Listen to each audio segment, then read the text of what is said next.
เจี๊ยบไปตอนดึกๆ เฝ้าทอด เจี๊ยบไปตอนดึกๆเข้า เจี๊ยบเฝ้าทอด เจี๊ยบพี่ยันยังไม่เห็นเลย ไหนดูซิง่วงมาสิคะป้าดทำไมถอดไวแท้ 350ไม่ใช่ อันนี้เป็นสีน้ำตาล เจี๊ยบจะใส่ตอนไหนครับ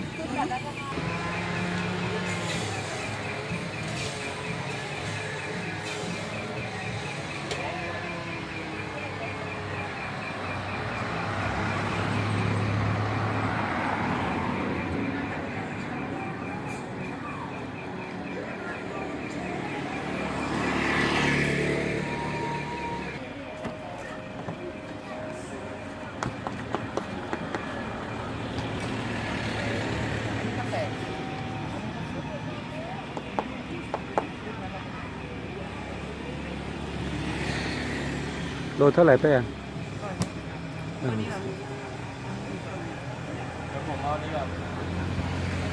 บ้านซื้อได้นี่คือว่าแพง 10 บาทส้มก็ไม่ถึงว่าแพงได้70 บาทส้ม เอาไปกินเศร้าหน้ากล้วย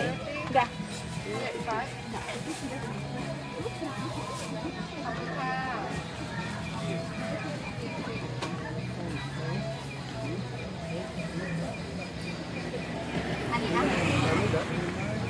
เพราะว่ามัน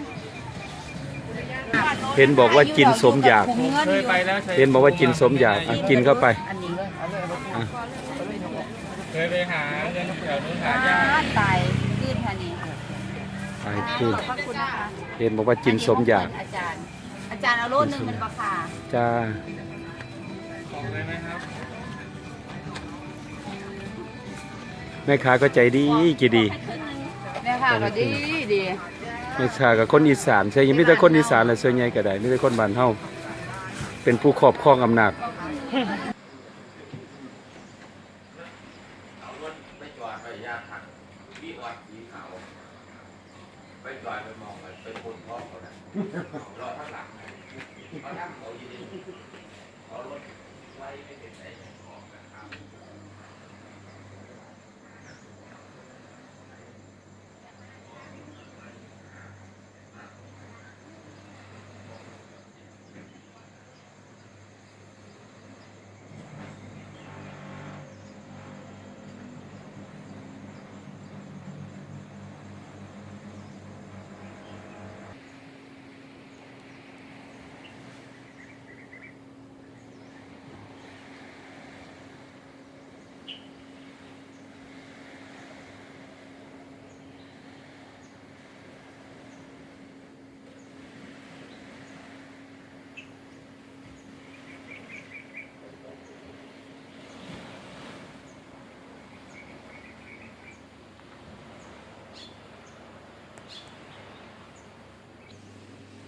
สวัสดีครับวันนี้เช้าวันที่13หรือ14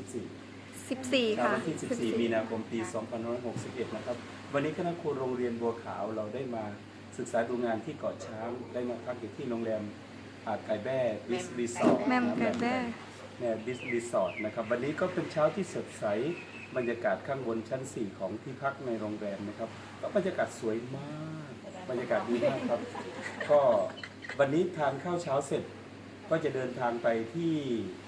ไปไหนนะ เอาไว้ ไปเกาะหวายไปชมปะการังไปดำน้ำเนาะชมปะการัง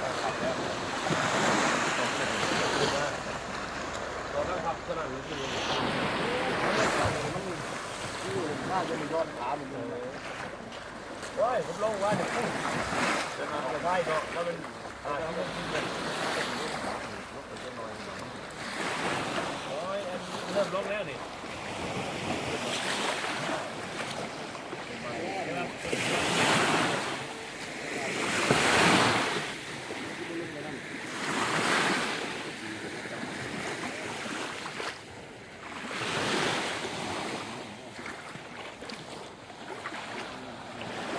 เป็นไงเมื่อคืนนอนหลับดีตัว โอ้ยจนจอดแจกบ่ได้ลูกเหี่ยวเลย บอกนอน ปกติลูกเยี่ยวคืนหนึ่ง2 ครั้งอย่างน้อย เมื่อคืนนี้รวดเดียวตี 5 ตีห้า เยี่ยวครั้งเดียว โอ้แต่นอนอิ่มนอนแซ่บ จ้าน อนอิ่มนอนแซ่บวันนี้ทานข้าวเช้า แต่ทานข้าวเช้าแต่ว่าก่อนนอนเมื่อวานก็จ้างนอนไปแล้ว2,300 จากนอน พอกลางวันนอน 2,300 ไม่หลับก็เรียกเพื่อนไปหา ห้อง จ้างเพื่อนคุยด้วย 2,300 โอ้นี่เป็นผู้มีอันจะกินโดยแท้จริง ครับผมวันนี้เจอกันที่เกาะ เกาะยังออก เกาะหวายหรือเปล่า เขาบอกว่าเกาะอะไรที่จะไปดู ไปดูปะการังเนาะครับผม วันนี้ตอนเช้า สวัสดีตอนเช้า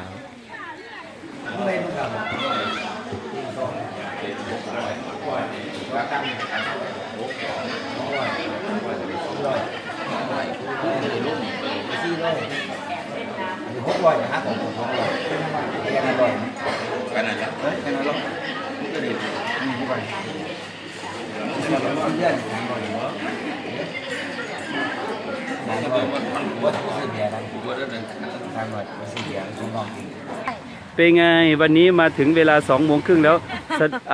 มีความสุขไหมกับการมาศึกษาดูงานวันนี้ มีความสุขมากแต่ช่วงนี้ฝนกำลังลงเม็ดนะ โอ้ฝนกำลังลงเม็ด มากเลยค่ะวิวสวยคนก็สวยค่ะวันนี้ คนก็สวยวิวก็สวย สวยมาก วันนี้มีบรรยากาศข้างหลังมีเรือ ทะเลสวยมาก โอ้มีเรือมีเรือ เราก็อยากลงเรืออยู่นะ เราก็อยากลงเรือ โอเคพากันอย่ามายืนบังเรือออกไปเดี๋ยวนี้เออ สวยจริงๆเพื่อนๆถ่ายตรงนี้ให้หน่อย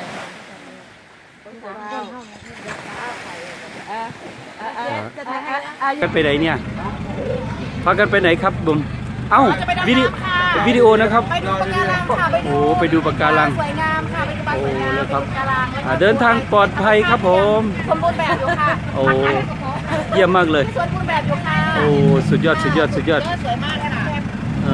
ครับโอ้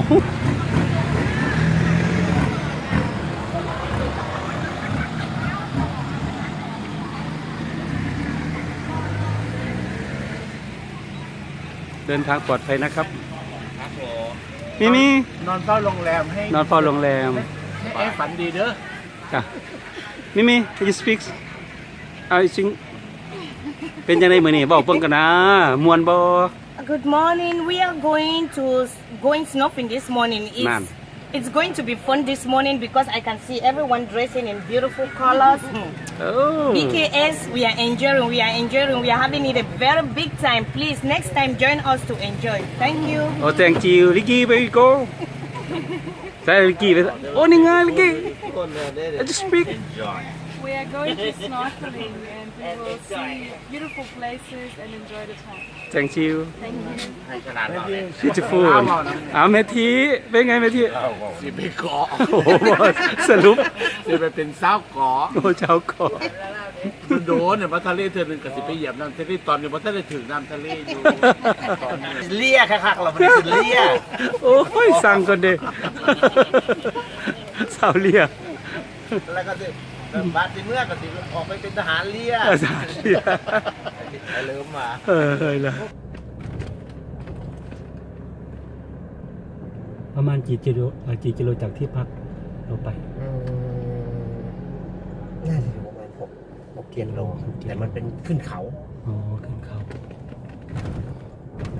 ทางออกหรือเปล่า ตอนนี้ก็ขึ้นไปแล้วเป็นหมู่บ้านบาง เป็นไงช่วงนี้กิจการคนแขกที่มาเยอะไหม ก็ยัง